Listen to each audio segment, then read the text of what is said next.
Hello, everyone. Happy Tuesday. It is Tuesday, December 9th, 2025. Can you believe it? The year is slipping away from us. Um, welcome to America, some assembly required.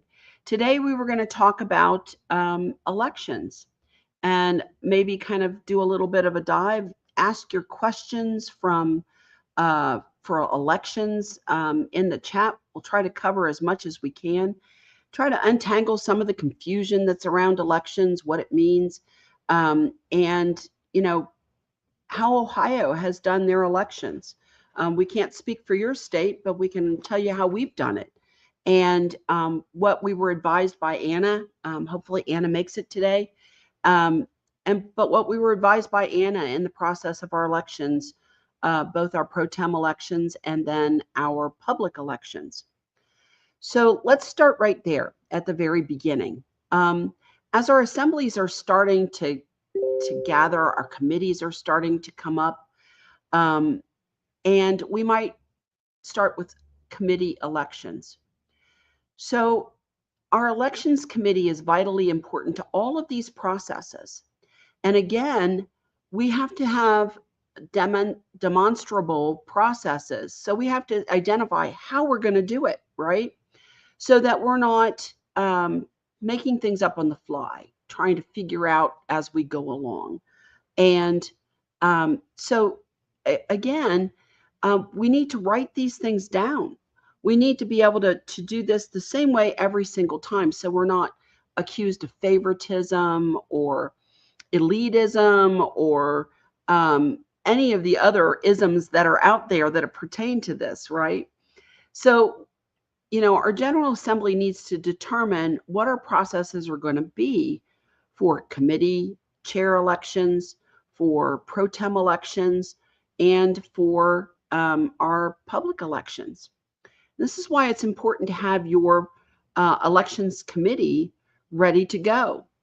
And that elections committee is going to help identify what these processes are. So let's talk about committees for a minute. So we've talked about committees a couple episodes ago, and it's not necessary to have a chair as you're setting up the committees. But as the committee goes on, you're going to want to identify someone who's willing to just kind of help guide and keep the committee together, keep business rolling forward, that can communicate back to your General Assembly about the activities and the issues of the committee. And so that person becomes the chair of a committee. I always say that a chair rises to the top like cream floats to the top of anything, okay? And usually it's someone who has either a demeanor that's good for all the people on the committee.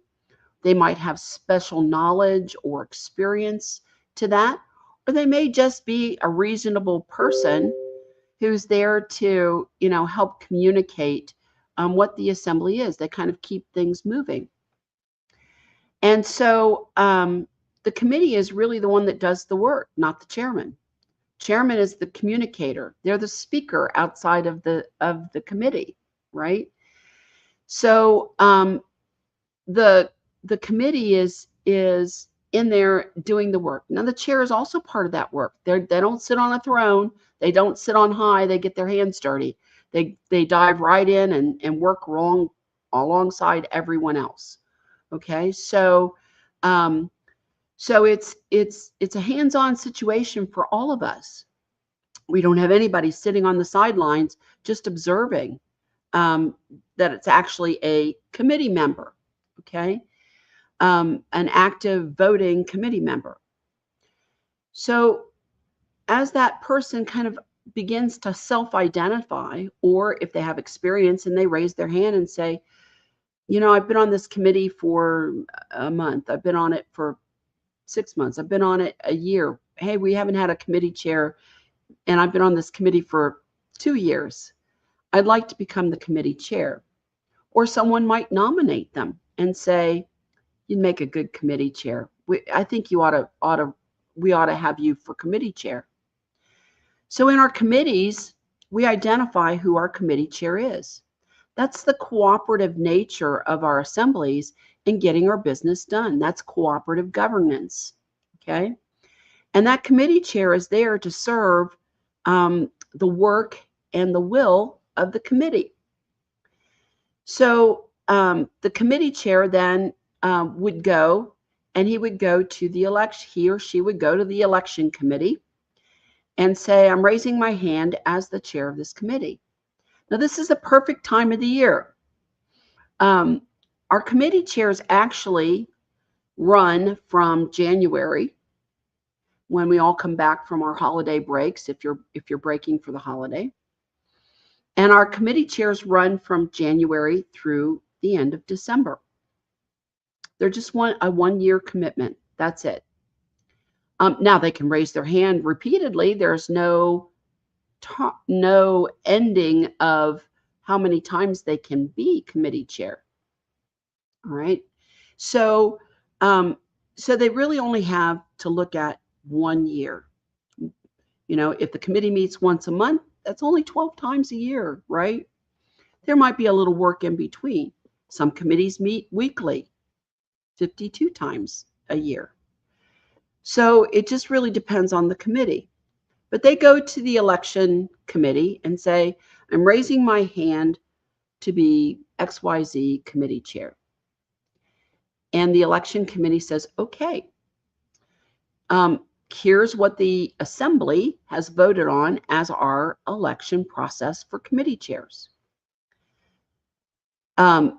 We have been advised over the years that at the very least, our committee members our committee chairs need to be vetted, and they need to be background checked. And so we need to vet those committee chairs and do their background check.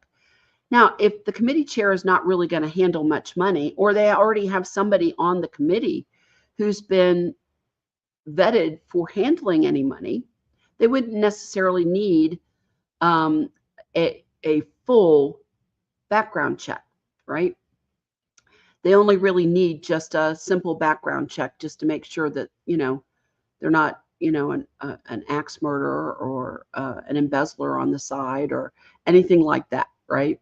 And even then, our vetting committees, they're going to take some of the circumstances that we see on those background checks, and they're going to get into the details maybe of that and find out, because we're charged with a lot of things in the de facto that not necessarily are really valid in our jurisdiction. So we have to use a bit of common sense, and we have to use a bit of compassion in that. And we also have to use confidentiality in that vetting process. And so they get hooked up through the election committee or the vetting committee to get a background check done. And that background check generally goes to the vetting committee. Now, if there's some serious issues on there, the vetting committee is going to be aware of that, and they're going to have to ask those questions, right? And we have to be willing to be right up front and honest about that. Otherwise, the consequences of that is perjury. And that's a very serious charge on any of our assemblies.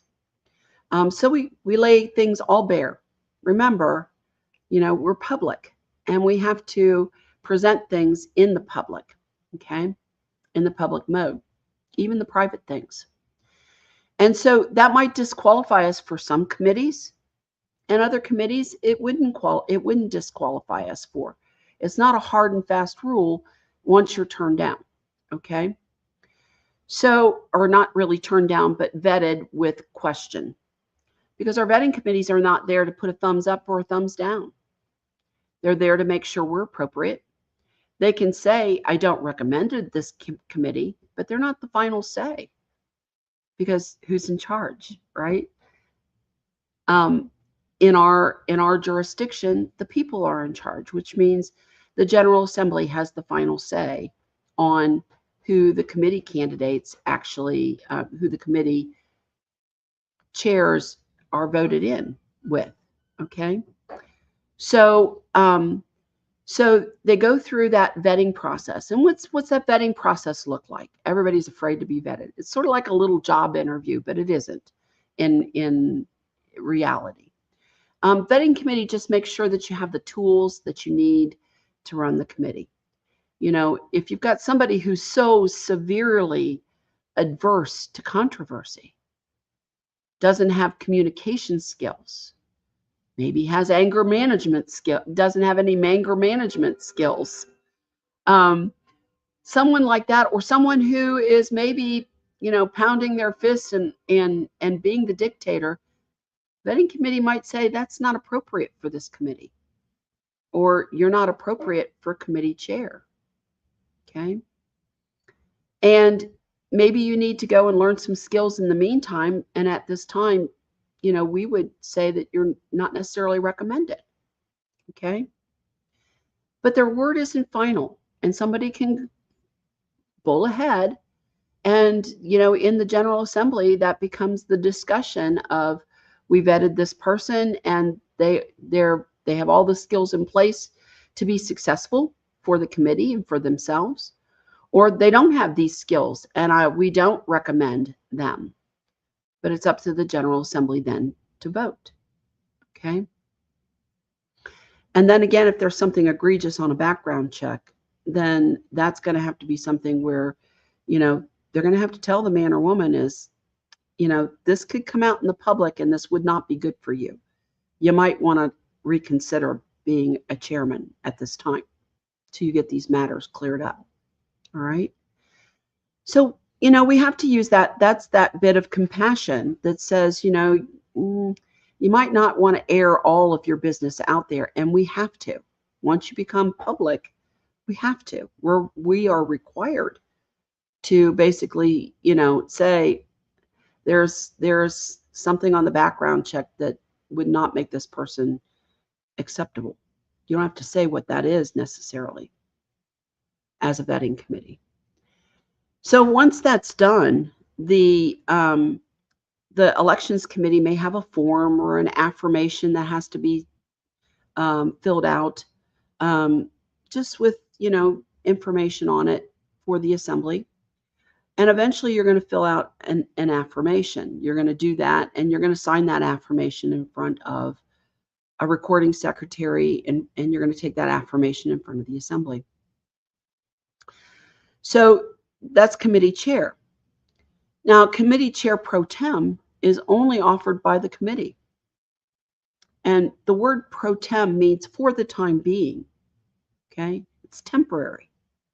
And anybody who says, well, I only want to be pro tem, if somebody raises their hand and says, well, I'd like to be the permanent chair for this committee, then there's the pro tem has to either go through the vetting process, or they have to step down if there's someone else involved in wanting to run that committee, or they run against each other in the committee and come forward for that committee.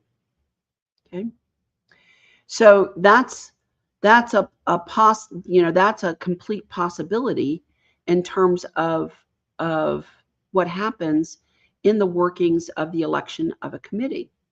Okay, so the election committee really is kind of making sure and orchestrating to make sure all the steps are followed in the process that's been voted on and identified within your assembly structure. Okay. So what happens if someone says, I'm not doing a background check? Well, we are really required to have that done. That's been something, whether we're publicly elected or we are internally elected, we are required to have a background check. And again, it's to make sure that we don't have anything that's too nefarious in our background that would disqualify us from leadership roles. Okay. If that person isn't willing to do the background check for whatever their reason is, they can stay pro tem, but the minute someone raises their hand to take their place, they can be replaced. Okay. So it's an either or. It's either do the background check or it is basically give up the position. That can be disappointing, but generally there's some reason or withholding that goes on within that as to why that occurs. Maybe it's a hidden conflict of interest. Okay. So that's kind of committee election and what needs to go on. Now, with our other vacated offices, the first step that most of the assemblies go into is that they go into a pro tem position for each of their elected officials. And this is really good because the pro tem position kind of gives everybody a chance to watch someone perform the position. They know whether they're really ready, capable. It's sort of like the extended candidate night in terms of what someone's going to do and how they're going to conduct that business. Okay.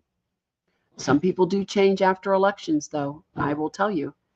And so, they might be collaborative now and a dictator once they get elected. So you might be sitting there thinking, okay, so what do we do if that happens?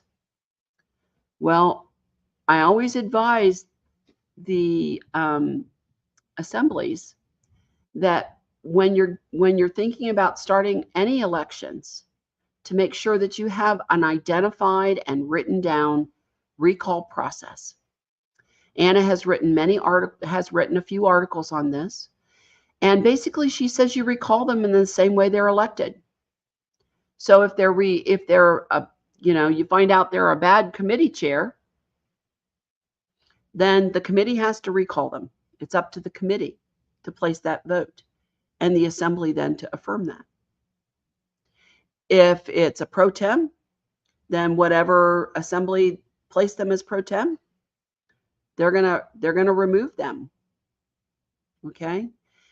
If it's a public election, then you have to go through public election recall, which is basically the election process.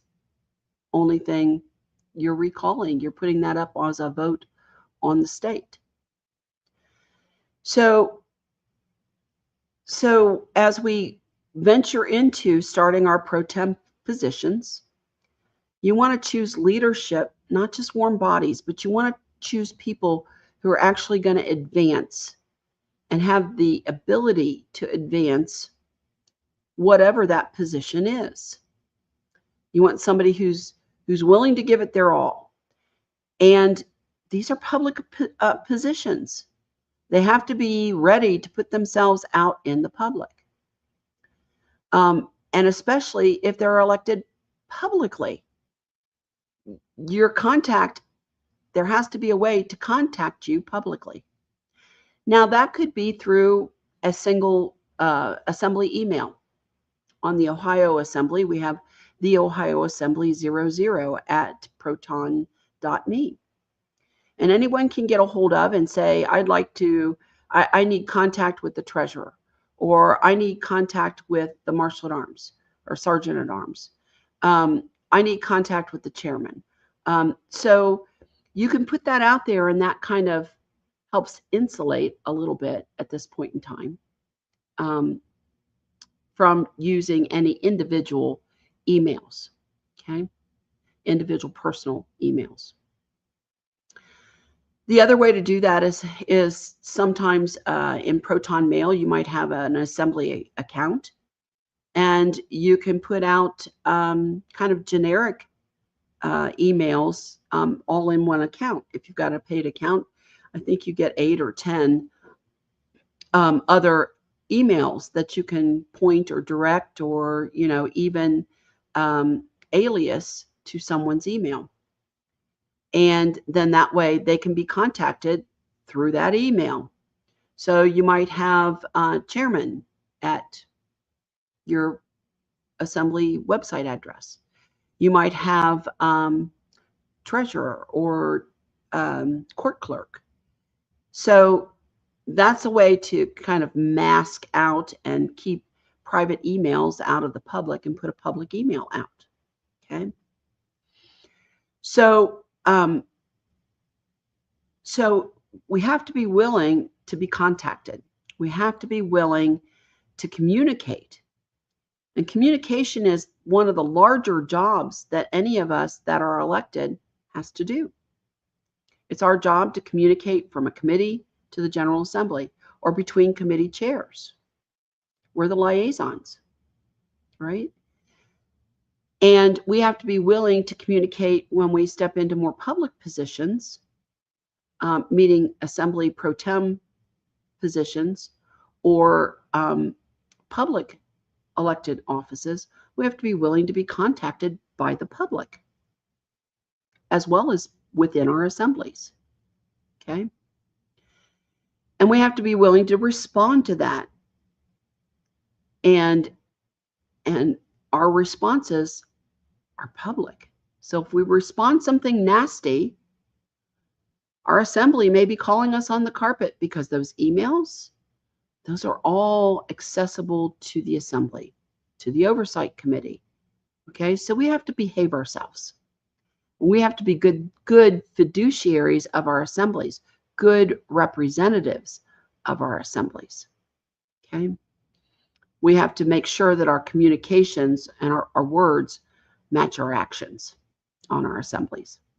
Okay, so as we go through and we identify that we've got committees starting to really work, and now we need our pro tem positions so that, say, our treasury can function, or our courts can begin to really organize and practice and try out the different things. The court clerks pro tem can, start to really put together documents and get filing systems down and do, some mock trials and all of those things that would be involved in terms of trying to get things kind of set up in the background. Again, it's for the time now. And so it is temporary until we decide we're going to get ready and do public elections. Now, public elections are extremely expensive. So when that time comes, we're going to want to make sure we got as many people ready to go for public elections as we possibly can have ready. Okay. Hang on just a second. I'll be right back.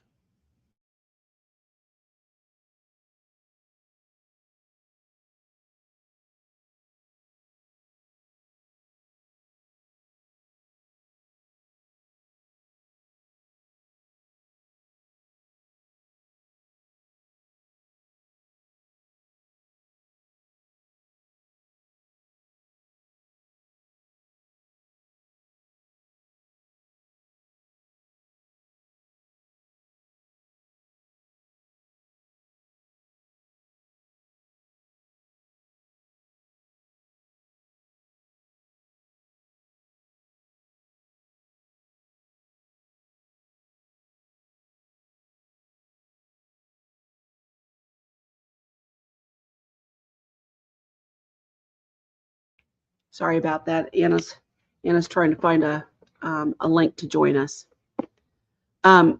So as we're beginning to think about that, we want to try to have as many public positions ready to go, and be able to have them vetted and background checked. Okay, so when they pro tem, we're going to want to background check them. If that happens within 2 years, they don't need a second background check. But they may want a second vetting appointment. Sometimes that's just a tune-up, just a checkup, and make sure that nothing has changed for them or with them. Okay. And so if we're looking at public elections, there's a little bit more to it than just raising your hand and saying, okay, I'd like to join the public election. We have to identify a nomination period. Here she comes. All right. I'm going to add her to stage. Hi, Anna. Hi, sorry I'm having to use my phone. I did not get the podcast link on my computer somehow. Huh, that's interesting. I've sent it twice. So we'll have to check and see. Yeah, I don't know. Maybe it's going into some other labeled, like updates or something. But that's okay. We can hear and see you just fine. So it's not a problem. Thanks. You look a little more rested today than you did last night. Oh my gosh, that was awful. I was just, Exhausted. At the end of a long, long, hard day. Sure. So we're talking today, Anna, about elections, because I've gotten a lot of questions from a lot of the assemblies as they're setting up elections. So where I started the podcast today was I started with taking and talking about committee elections, okay, and committee process, because 'tis the season, right? Right. We start to get our committee chairs committed to our committees, and then we get them elected in December, and then we get them affirmed to start the year out for their year of service in committees. Well, that's a great organized way to do it if you can do it that way. A lot of committees that get started just start on an ad hoc basis and develop into that over time. That's right. Well, this is the first year that Ohio has actually not had scattered committee committee chair elected in. We're starting to kind of settle. It's taken us almost 2 years to do that. And our committee chairs are starting to settle. And so now we're going to go into that mode. That doesn't mean that mid-year you might not have a change of committee chair or an addition of a committee and a committee chair, right? But Right. the best laid plans is to do it so that you've got it elected in December and ready to go in January. So, well, that's great if you're to that extent, organized. mm-hmm. A lot of the assemblies aren't, of course, but it's a goal for them to see, something that they can aspire to and work toward. Certainly, it's a good way to do it, and that is within the tradition when we had multiple year sessions. Mm-hmm. Now, you have to remember that back in the day, a lot of the assemblies only met twice a year. Right. So they didn't have constant work. Hey, the thing is, we were never meant to have this bloated, huge, powerful federal bureaucracy at all. That was not what we were supposed to have. And we are returning to a much more simple and organized form of government. I'm hoping we can use the benefits of modern technology to allow people to do things like vote on budgets. Not every budget item, that's not really possible, but to use their own judgment in how they feel about how they want their money spent, percentage-wise. Mm-hmm. Given a listing of major categories of spending, how much percentage-wise do they want to spend on each thing, right? Right. And then with the computer databases and things that we have now, we should be able to get an average. Okay, so everybody wants to spend different amounts on everything, you know. But here at the end of the day, we want to spend 12% on defense on average, taking all the different data points in. We decided as a nation to spend 12% on defense. No? Right. Right. You know, and that way that sets a limit for Congress. Within that amount, they have to come up with a program. Yeah. That's clipping their wings quite a bit. Well, and in that way, the people actually get a direct say in how their money is spent. Correct. So Correct. I kind of like that idea.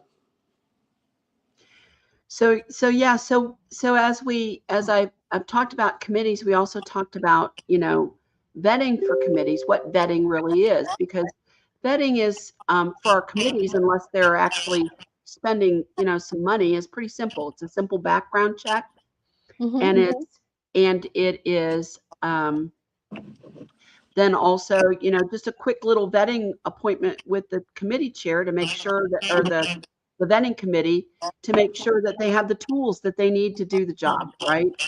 Right. Communication skills, computer skills, or anything else that may come up, right? Logic circuits, common sense. Oh my. Yeah, right. So yeah. So what happens, Anna, if you have someone who refuses to get a background check? Well, then they're not eligible, are they? They're not. You have to be eligible for an office, and part of eligibility is proving basically who you are. And you know, if you've got a responsible position, then you should be willing to be vetted in terms of being examined for the office. You know, a good example, it's obvious, but what about somebody is applying for the job of state treasurer and they have a conviction for embezzlement? Right. You know, you would not be responsible. You, as an assembly, you would not be responsible if you hired such a person and they embezzled all your money and went to Costa Rica for the winter. You see, so vetting is part of a responsible assembly's duty toward the assembly and the government to make sure that the people that they're hiring in positions are who they say they are, and that they don't have a substantial criminal record that would impair or might impair their performance on the job. Now, it's true that most of the courts, well, this is something people need to take in, is that the courts have operated illegally and unlawfully. So we have a lot of instances where people have been convicted of crimes they didn't commit. Exactly. You know, so we've had an uneven justice in this country for a very long time. And so it's almost a badge of honor that you've spent time in federal prison for things like tax evasion. Okay? But in each case, the vetting committee has to consider, all right, well, so this guy has spent 10 years in a federal penitentiary for tax evasion because he was a tax protester. Okay? Does this affect his ability to act as a chairman for our outreach committee? No. So, you know, most of the time when you're vetting and you run across things like that, it doesn't have anything to do with the job, right? So it's just okay, well, that particular record doesn't really apply here. Correct. And Correct. so a lot of this we get the information in, but we get the information because otherwise we'd be irresponsible. Sure, absolutely. So, you know, we have some people, though, who object to digital signatures. And right now, the only way you can get background checks done is digital signatures. Is there an alternative? Well, the whole concept of a digital signature is flawed. Okay. They've been trying to allow this, but a digital signature is like substituting a photograph for a person. Mm-hmm. Sure. Yeah. So it really doesn't mean anything. And I think I would take the executive signature route if I really felt that I could not write a copyright symbol at the back of my signature. I would just do the quote unquote executive signature and make a squiggle. Mm-hmm. Because, if you don't want your signature out there, go ahead and squiggle. They can think what they like. That's great. Well, sometimes the digital signatures are already pre-formatted. So it's like they put some kind of weird parsnip text together. And that's not really our signature either. No, none of it is. It's all bogus. It's all BS. None of it really will stand up in a lawful court, and we are about to have lawful courts again. So, yes. I say just do what you need to do to get things done, and in the meantime, take it with a grain of salt, because very soon now we're going to have lawful courts, and all this nonsense is going to end. Right. So, so from there, I'm trying to make a distinction between committee elections. And I see a question in the chat about pro tem elections. Could we explain a pro tem election? And I explained it as our assemblies are starting to get to the point where we've got committees, we're thinking about putting some elected positions in place, like treasurer or a chairman pro tem or something, a ombudsman or something like that, before we have any kind of public elections, that they go pro tem. It's a great way, first of all, to try it before you buy it. And secondly, it gives someone a little bit of experience in the job as well, right? Right. What pro tem is a situation where, for example, you want to get your committee started and you're not ready to do elections yet, or you're trying to get on an election schedule, and you've got 6 months before the normal election period would come, and yet you want to get some work done in the meantime. And so you just you have a show of hands type election among the committee members to choose chairman among yourselves, and they become a chairman pro tem. And it just means that they serve until an election actually happens, at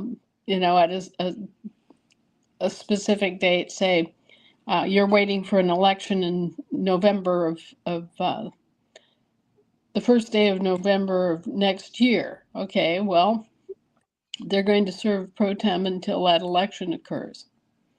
Right. So it's they can do the functions of whatever that position or that role is, right. But anything that they would basically sign, they would not sign as the permanent chair or the permanent officer. They would sign it as a pro tem. So chairman pro tem, treasurer pro tem, right. Committee chair pro tem, right?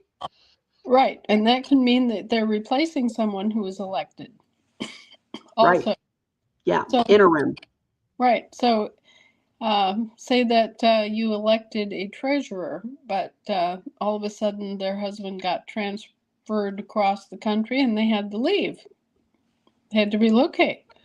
And it's right in the middle of the treasurer's normal period of service. what do?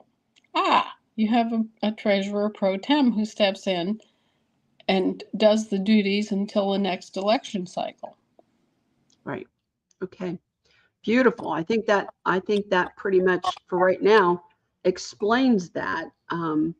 So let's move on. We've talked about elections before, but I'm still getting a ton of questions. We just had Tennessee, who stood up and did their public elections this last week. Looks like they got through it too.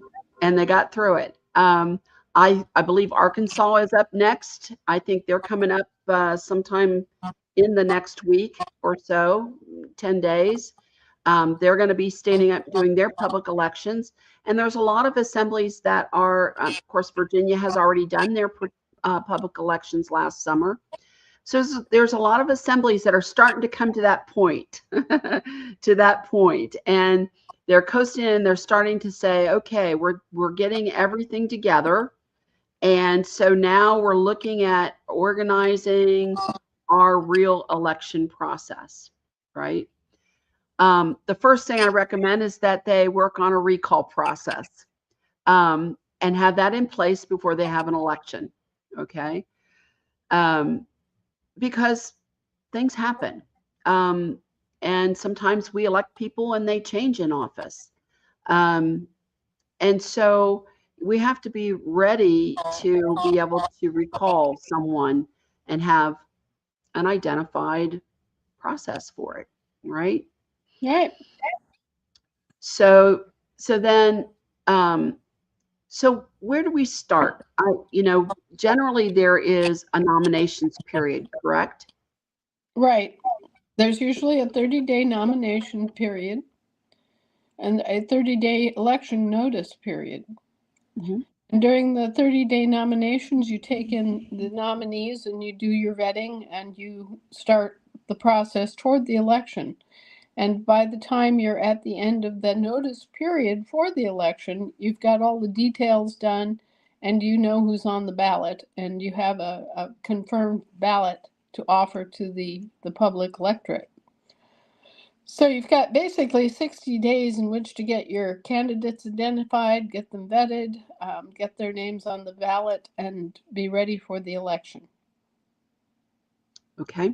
All right.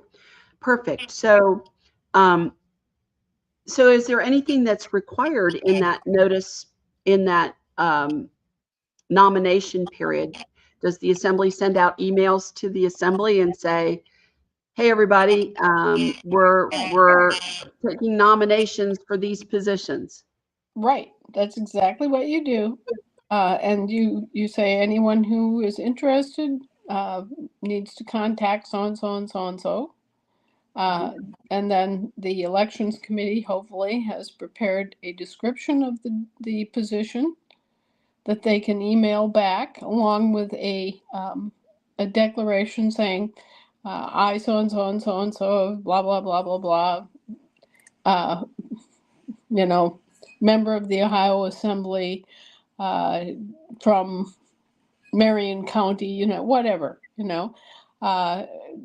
hereby announce my candidacy for the office of blah, blah, blah, right?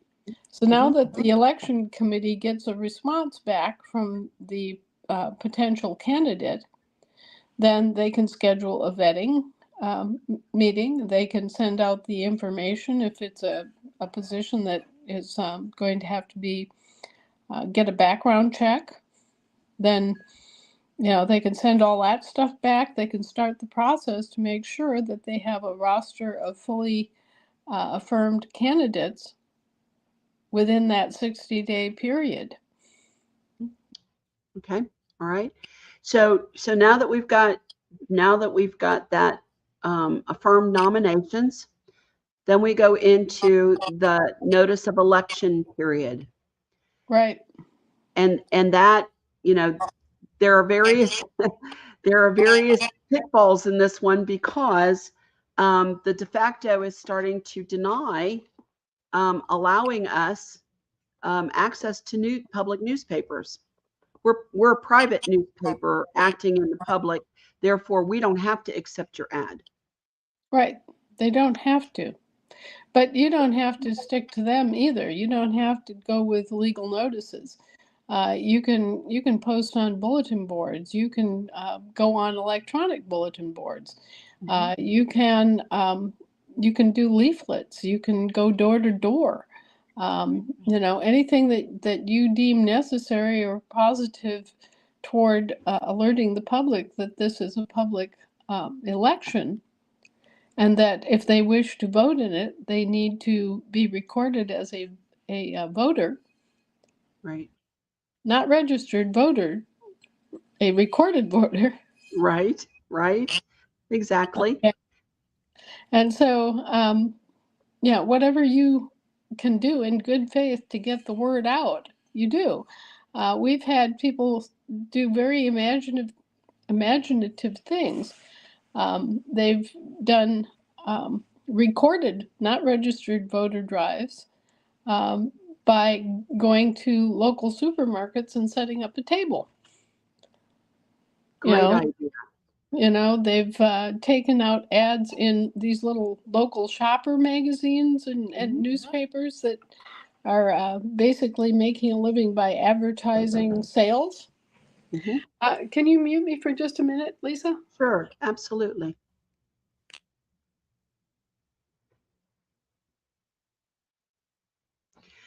So yeah, as Anna would say, getting out. Now, can you just post one notice on your state?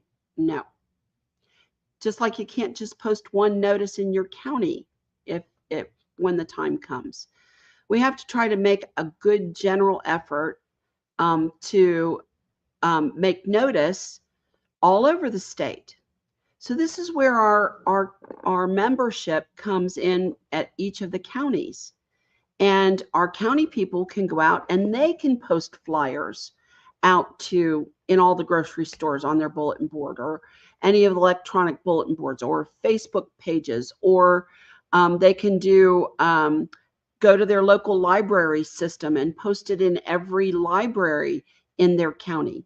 You can solicit their help, their assistance in being able to go ahead and get this notice out. Like Anna says, maybe you've got a few people on a county who would go to your grocery stores and hit the grocery stores in the area and sit out and do an outreach there. And it's a great outreach opportunity for our assemblies, and maybe even overlooked in terms of our outreach. So as we get into this process of being in the public, there are ways around the mountain, right? There's ways around that they can't stop us. They cannot stop us from making that public notice. Now you have to ask permission. You can't just go set up a table outside, um, your local grocery store, your Piggly Wiggly or your Aldi's or Kroger's or whatever you've got in your area. You do have to go ask permission. But you could do that maybe in front of any kind of a store. Maybe you've got assembly members who have a business that you can sit out in front of. So this is really important that we get that word out as far and as wide, that we make a good faith effort to inform the public that, one, we're here, and two, we're holding election, that any eligible man or woman can come and join our election, can be an eligible voter. How do they do that? Well, it's a great time to introduce the assembly too, to say, here's what our assembly is about. Here's a brochure. There's only a simple amount of paperwork. You just need 2 witnesses and a 1779. Oh, and there are other benefits to it as well, besides actually having a direct vote in our assembly. And so we have to be able to make that as far and wide in the notice period as we can. And that's for a full 30 days. We have to prove it too. right? We have to be able to make that proof.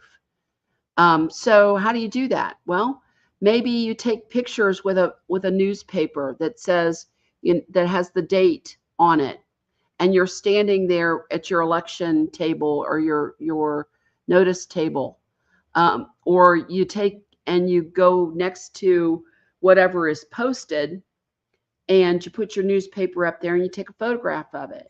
And those are all kind of submitted and compiled by the election committee as our proof of notice, right?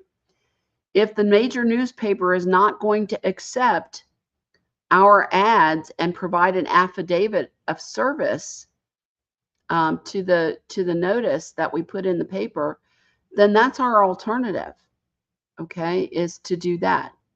And to be honest, in the old days, that's many elections were conducted that way. Of course, they didn't have as quite a broad spread as to what was going on, but that was the way it was done. Okay, so when we consider the notice period, it has to be for a full 30 days, no shortcuts. And sometimes if we're putting ads in the newspapers, you'll find out that their ad cycle for notices runs, say, like if you're going to put it in a Sunday newspaper, it may have to run 5 cycles before you actually get the 30th day. That 30th day could be 2 or 3 days into their publishing cycle.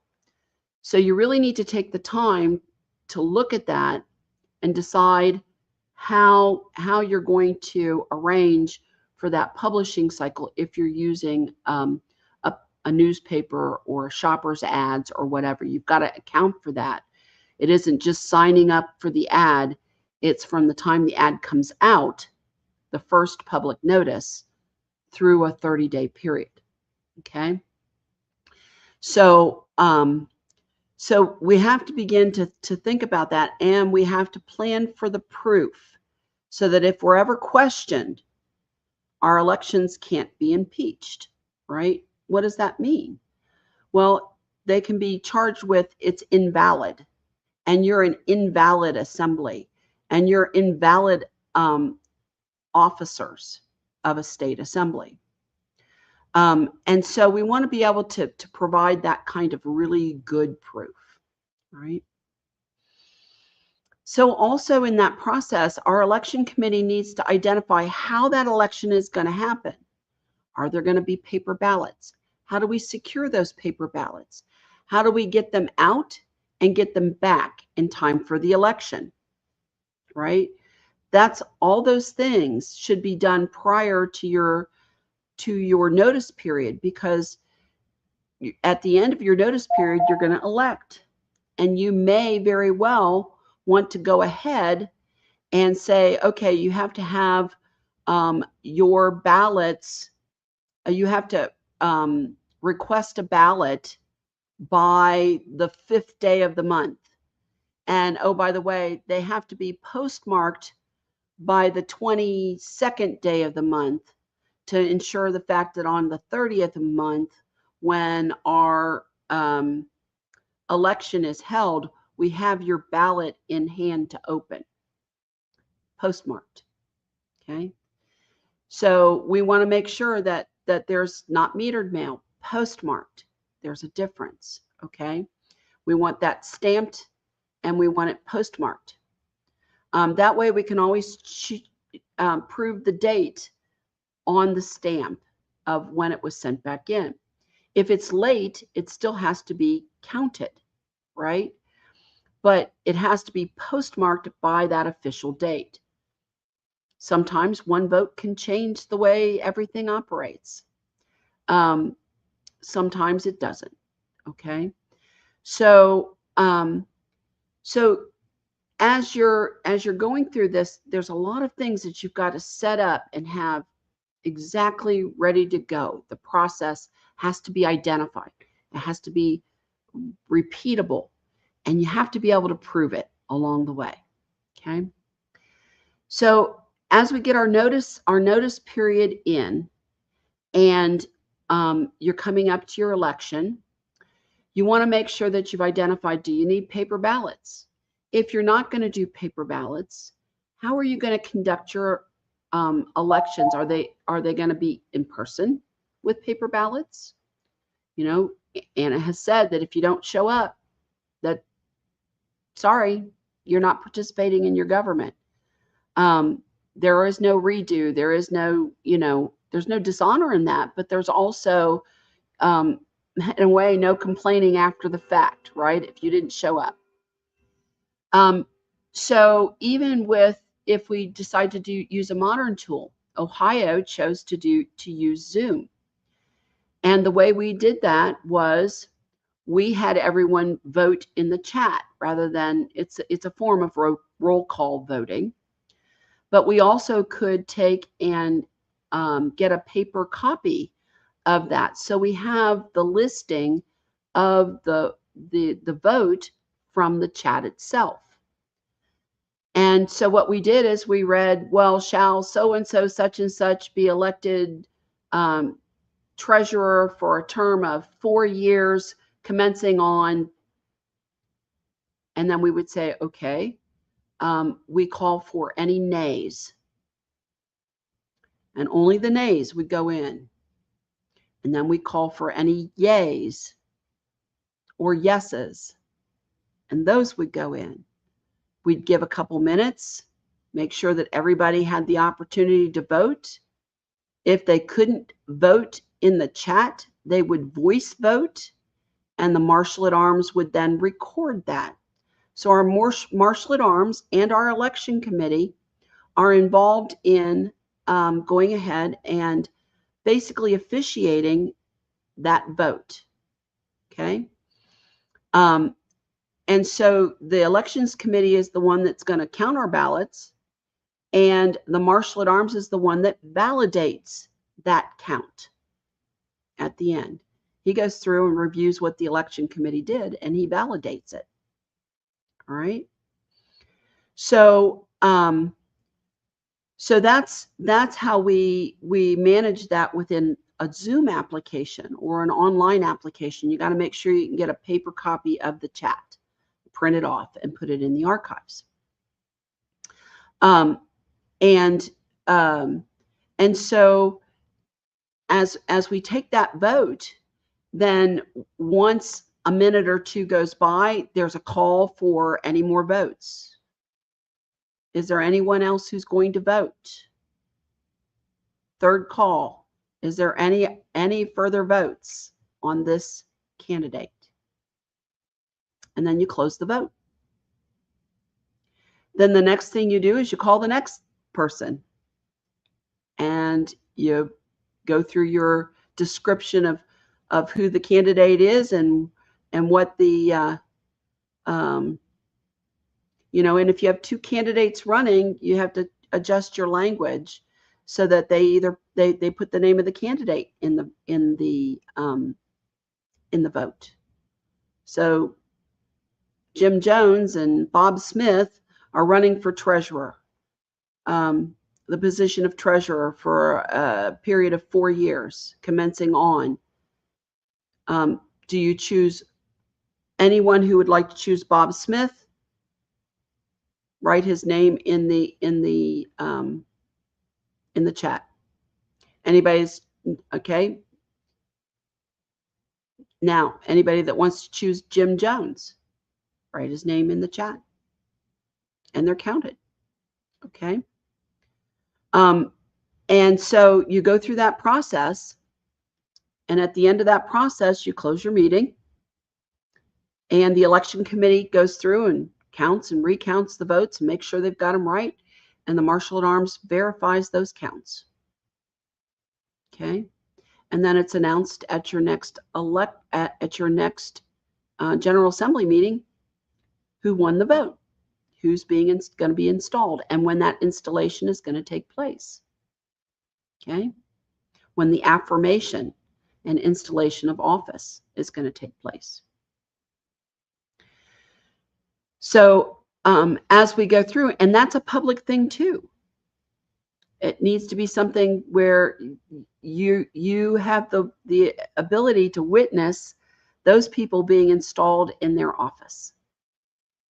And it's always a good idea to invite in the installation an affirmation, states in your postal area, states that are bordering states, anyone who maybe other states that you've worked with, have friendships with, maybe treaties with. And so you're going to invite them to the celebration and to witness the affirmation, because the way we gain authority is not just through our elections and standing up, but our recognition comes internationally, meaning from other states and other countries. Okay?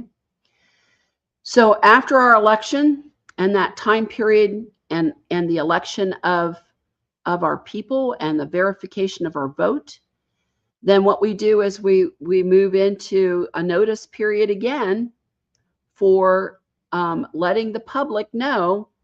Here we are back out of the public, letting the public know the result of our elections, right?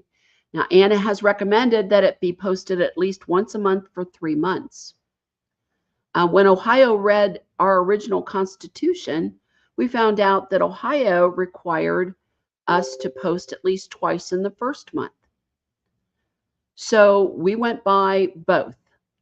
We hedged our boats in both ways. And we said, okay, we're going to post twice in the first month. That satisfies the constitutional requirement. And we're going to post again then once a month for the next 2 months. And that satisfied the requirement for the Federation. Okay.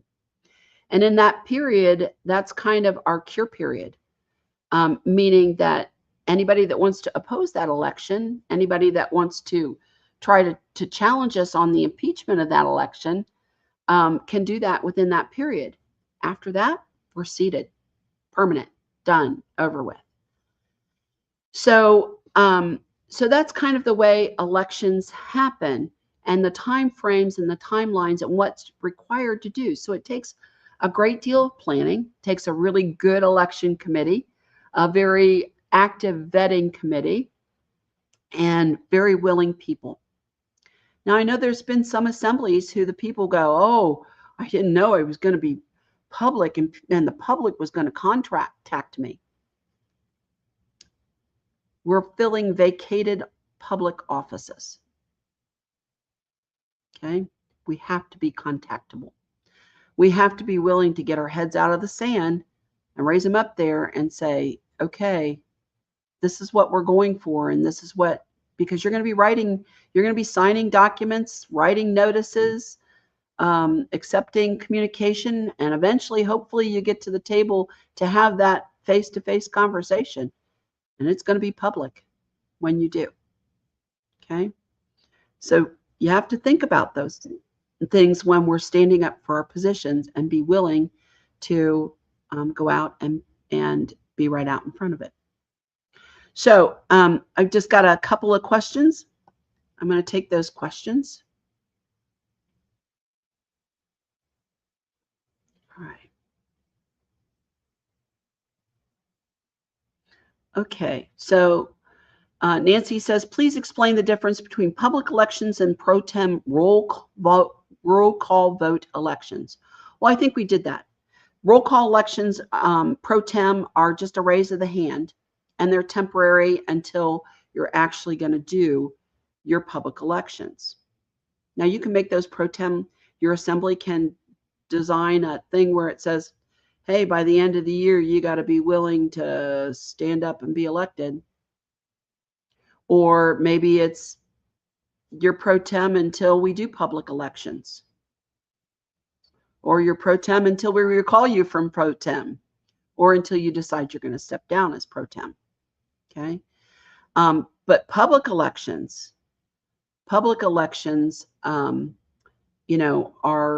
are, as I described, there's quite a process to it, and we have to be willing to be out in the public, speak in the public, write in the public, and our records are public, our emails, our conversations, all of those things are public. Okay. All right, let's go down.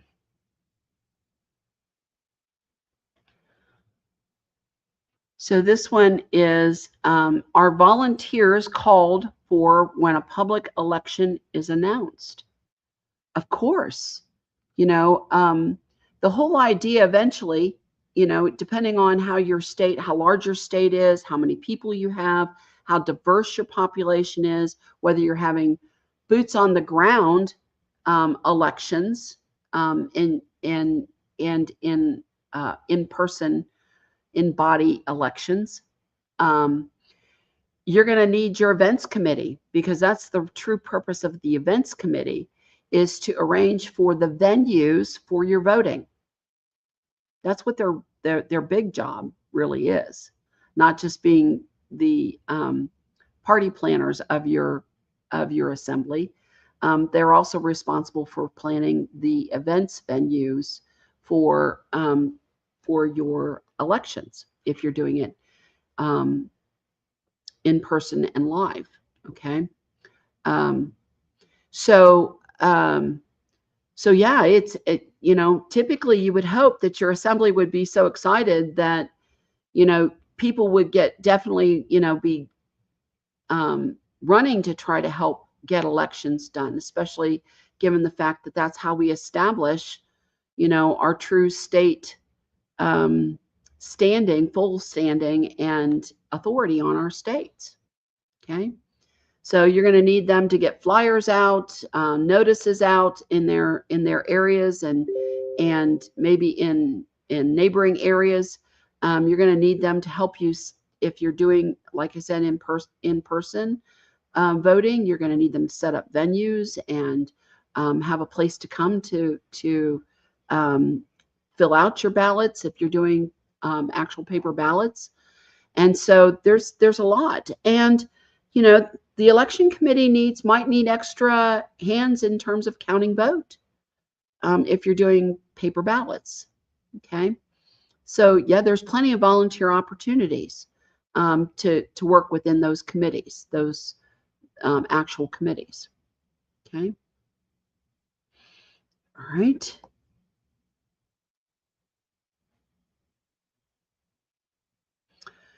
Who makes nominations, and when does each man or woman need to be vetted before nominations by the assembly? Well, as Anna said, if you've got a lot of people being elected, you want to use your nominations period as well as your notice of election period to try to get all of that vetting and background check done.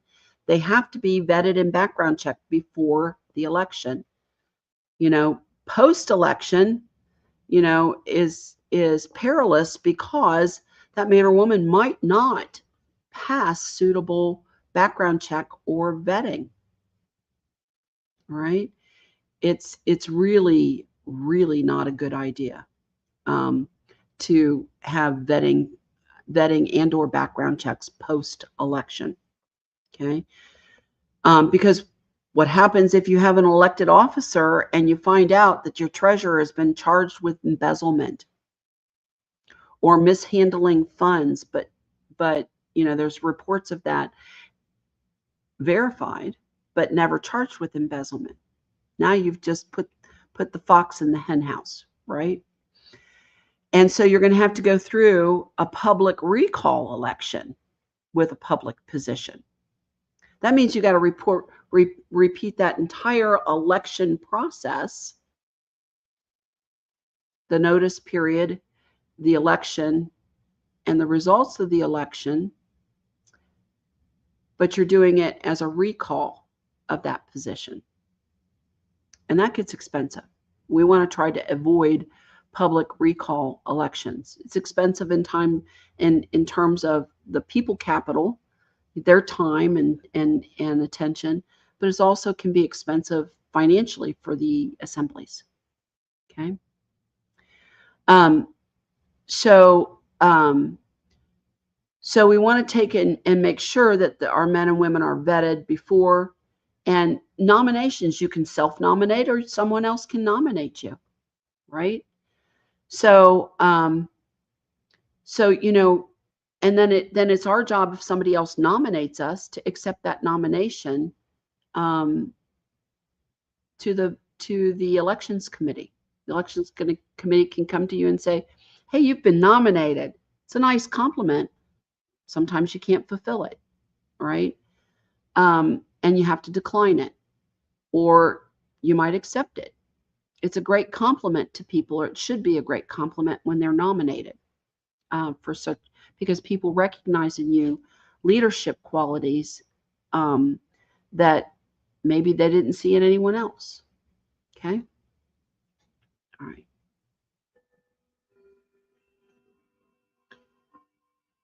All right. Is there ever a reason to deny a volunteer nomination?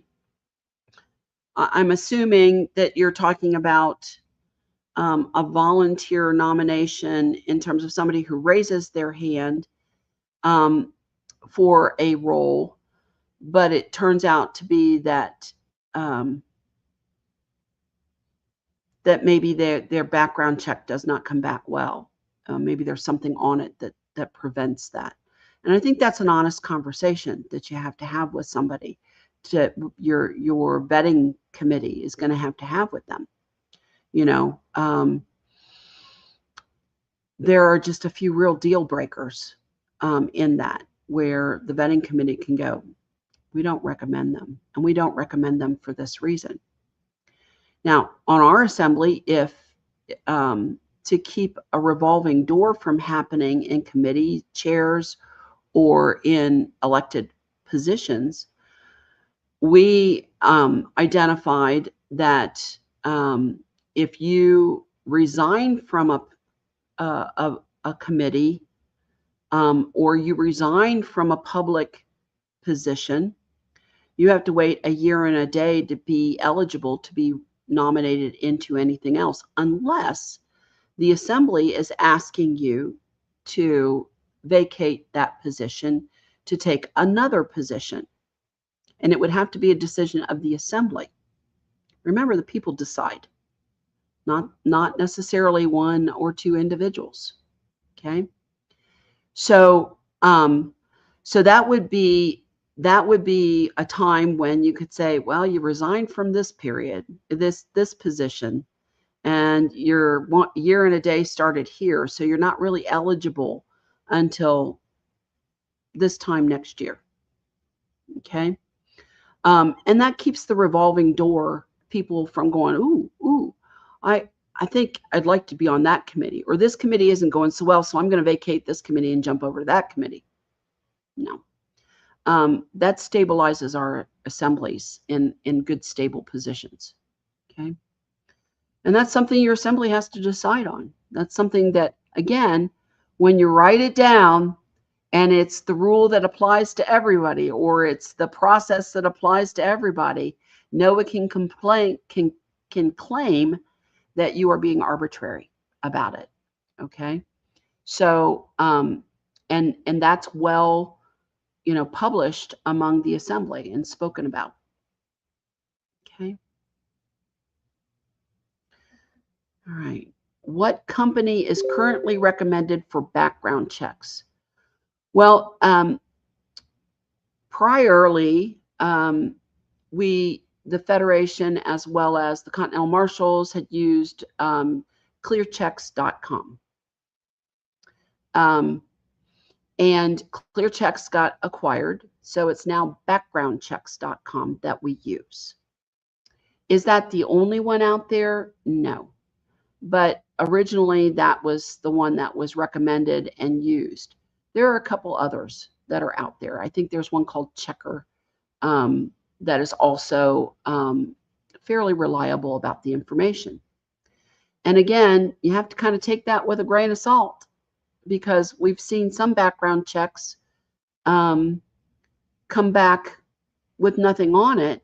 And when you go to their county, you can see that there's a history and some convictions that didn't show up on the background check for whatever reason. Okay. And we're aware of that. And you have to be aware of that too. So my advice would be, if you're looking at background checks, your vetting committee may want to go to the county or surrounding counties where someone is and just check the court records. They're public. and that's valid. So that's something too that you can add to your background check procedure. She's back. All right. Hi guys, there's a lot of stuff going on here today, but I'm sure. So I heard all that, and that sounds great. Okay. There's one last question. Who decides what an invalid assembly is, and what are the criteria? Basically, that's a federation thing at this point, and there are various ways in which an assembly can go off track. One of which is to start operating like a private club, and blackballing people from membership or from participation without any kind of reasonable due process. There are a lot of different things that have come up in the past. We've had instances where a group of little cronies have gotten into a position and they have then taken money under false pretenses and used it for other purposes, for example. There are a lot of ways in which an assembly can go sideways. We have been happy in that it's been pretty rare. I mean, overall, with the number of assemblies that we have, we've only had to dissolve 4, dissolve 4. We've had to discipline a total of 7, including those 4. So, there were 3 pretty severe disciplinary actions and 4 dissolutions. And out of 50, and 2 of those were for the same assembly went off track twice. Okay, so out of the 4, there were actually 3 assemblies that were disciplined and got back on track without having to be dissolved. And then there were 2 that had to be dissolved twice. So Anna, I guess my question in this too is, how if we do our elections improperly, right. And there's a question by the de facto regarding our the puppies are visiting. So if there's a question about our election or our election processes by the de facto, can that knock us off track? Not really. It's an internal process. It's if you've got misadministration and they just won't correct. One of the disciplinary actions that we had was a militia captain had gotten in control of the militia assembly, and he was basically preaching insurrection. Mm-hmm. And we told him, no, that's not what we're about. I don't know who gave you the wrong idea, but no, this is not what we're doing here.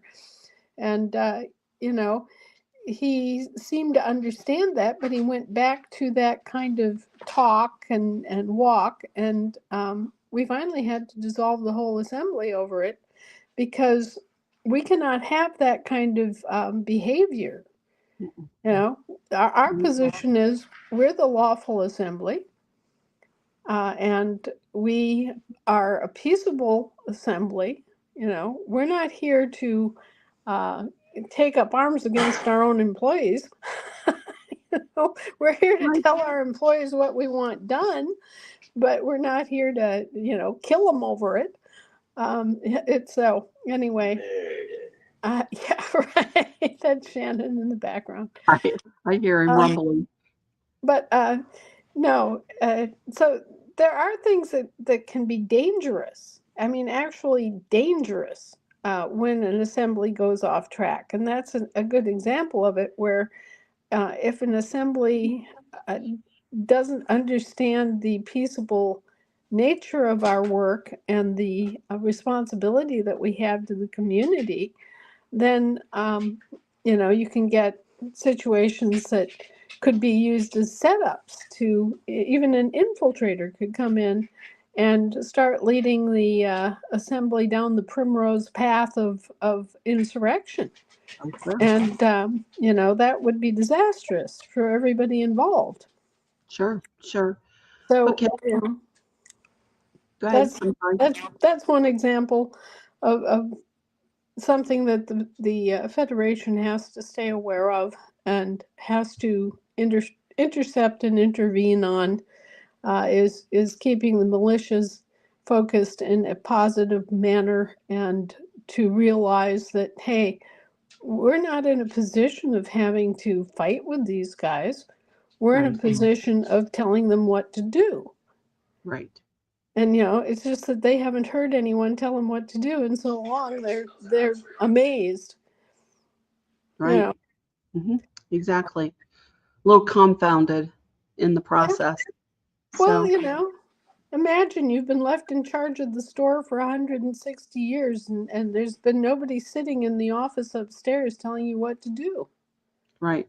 And then suddenly someone walks in, sits down, and says, okay, this is what we're going to do.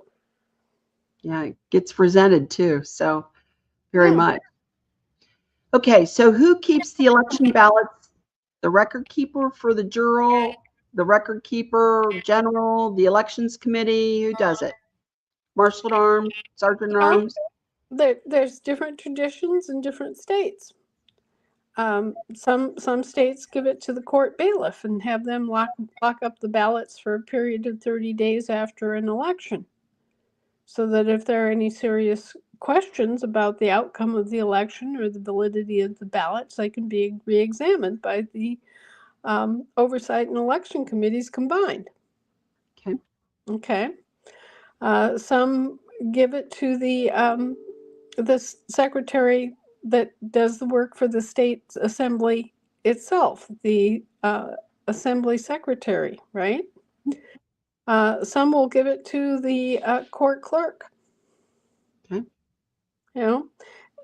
You're looking for someone in the organization who has a position of responsibility, who has been vetted, who is trustworthy, who has the space and ability to keep the ballots under lock and key for a period of 30 days after the election. After which the election is certified and it's done and over, and you can get rid of the ballots at that point and make sure that they're properly destroyed, and that's all there is to it. All right.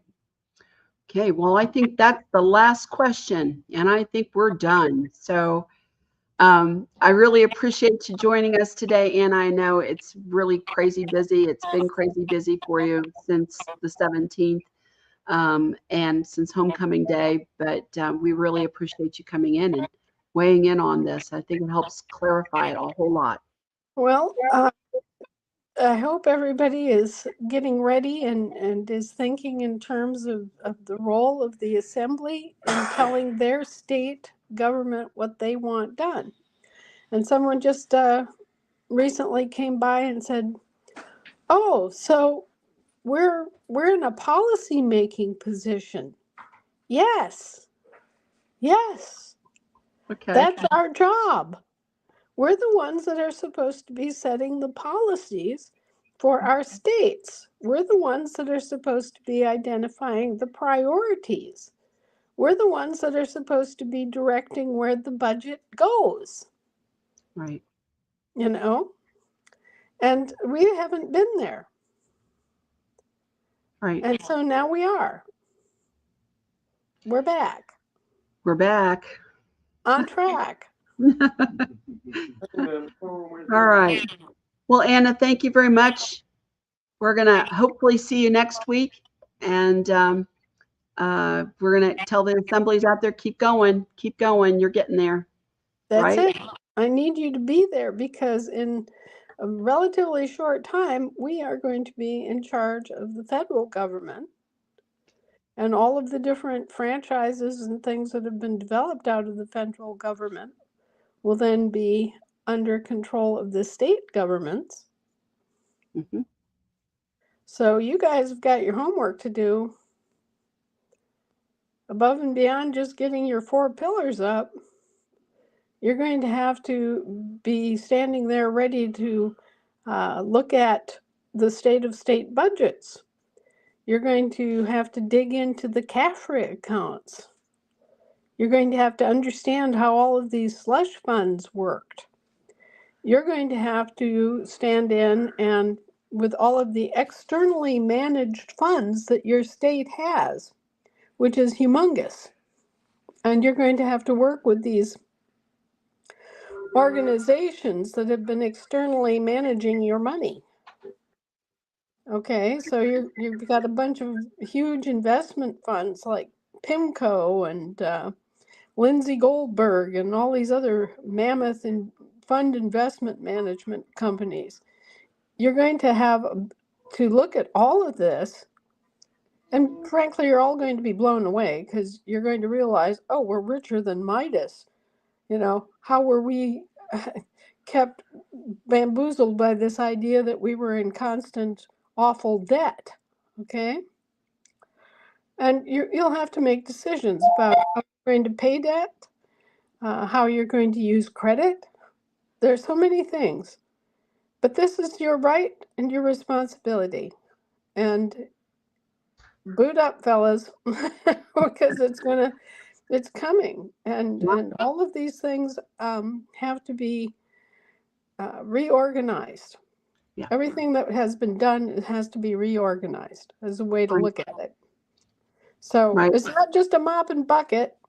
It's a closet renewal. It's a, you know, it's like a total gut job. yeah. It's like, remodel. Call Closet Maid. Okay. All right. Well, thank you, Anna, again, and we'll see you all next week. Tune in. Take care, guys. God bless. Bye-bye.